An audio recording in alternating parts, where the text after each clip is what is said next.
terça-feira da 19ª semana do Tempo Comum. Eu sou o Padre Pedro Paulo e começamos agora mais um programa, a Bíblia no Mundo de Hoje. Bem, prosseguimos nesse Amazonas de imagens, de verdades. O Evangelho, quando provoca, não espera somente uma reação igual e contrária, de mesmo valor. Não. A provocação do Evangelho é abrir-nos horizontes que a natureza humana não alcança. Para acolher o Evangelho, é necessário não só a razão limitada, mas a razão, ou seja, a compreensão, a partir das regras da fé que nos são dadas pela graça.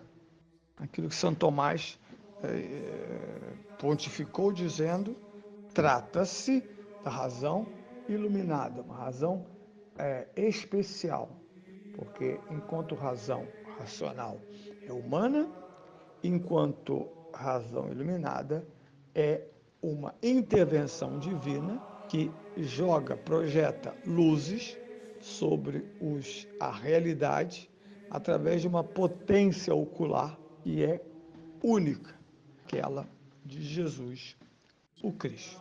E aqui temos, na continuidade do Evangelho, essa palavra muito forte de Jesus: não murmureis, não imitem, não continuem, não processem o erro de Israel. Bem pago no deserto, porque muitos morreram no deserto e não viram a Terra Santa, nem nela penetraram. E o primeiro argumento de Jesus é aquele que ele dirá na primeira parte desse diálogo. Quais são as obras? Jesus responde: a obra de Deus é que creiais naquele que ele enviou. Por isso ele volta dizendo: eu sei, nem todos me alcançarão, porque o Pai não vos atraiu até mim. Aí tem uma nuvem obscura de um certo predeterminismo, como os pobres calvinistas vão interpretar. Uma parte da humanidade jamais chegará ao céu, porque Deus não os predestinou ao céu, contradizendo todos os princípios bíblicos da universalidade da fé. A Abraão não é dito: você vai ser pai de uma tribo maravilhosa. A Abraão se diz: você vai ser o pai de uma família universal. Todos os povos da terra, as famílias da terra, estão agregados no chamado abraâmico. E isso se torna explícito quando, na carta a Timóteo, São Paulo diz: Deus quer que todos os homens se salvem e cheguem ao conhecimento da verdade. Mas Jesus está falando de algo mais essencial. A salvação depende da graça.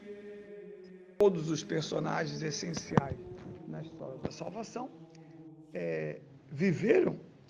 explicitaram essa experiência. A ponto de São Paulo ouvir de Cristo: basta-te a minha graça.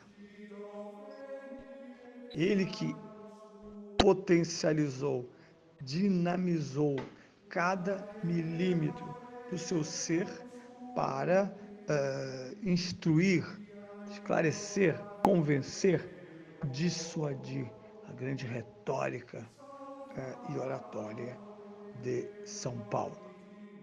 Os resultados são magníficos, por causa da graça de Deus. Portanto, ele diz: ninguém pode vir a mim.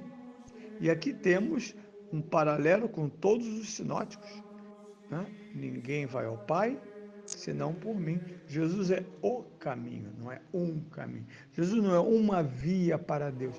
Jesus é o caminho para Deus. Mas isso acaba com o diálogo interreligioso. Em nada, pelo contrário. Os atalhos, convertidos ao caminho de novo, chegarão ao Pai. Mas não sem o Pai. Nenhum atalho nos levará ao Pai.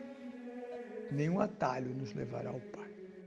Então, essa ideia de diálogo religioso, partindo da noção de que cada religião tem autonomia no seu discurso e pode transmitir a salvação ordinariamente, é uma heresia contra a qual hoje precisamos ser muito atentos, já que em nome do diálogo, da aceitação, de tantas outras regrinhas políticas de grupos e chamadas minorias, quanto mais se iguala a salvação em Cristo como uma sorte de salvação.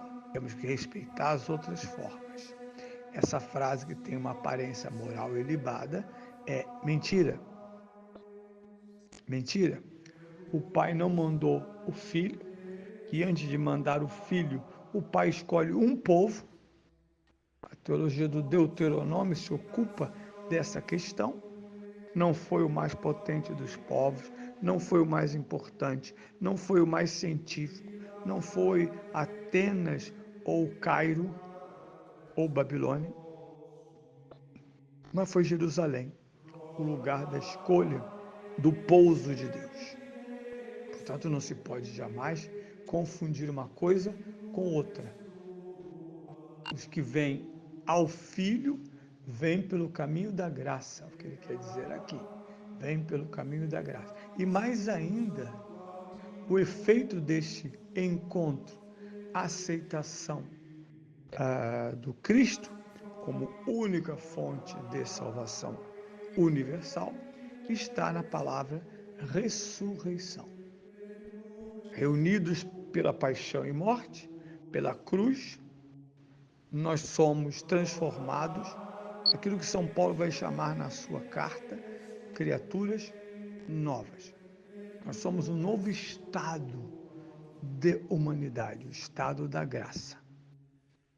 Por isso a igreja não é somente gente que vive em torno de algumas ideias chaves, de dogmas, ou de costumes, ou de leituras bíblicas. Não.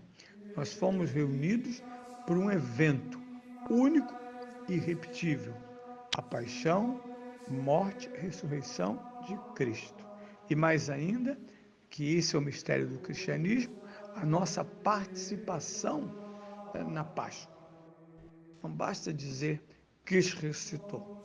É preciso reconhecer que Ele, ressuscitado, nos ressuscitará.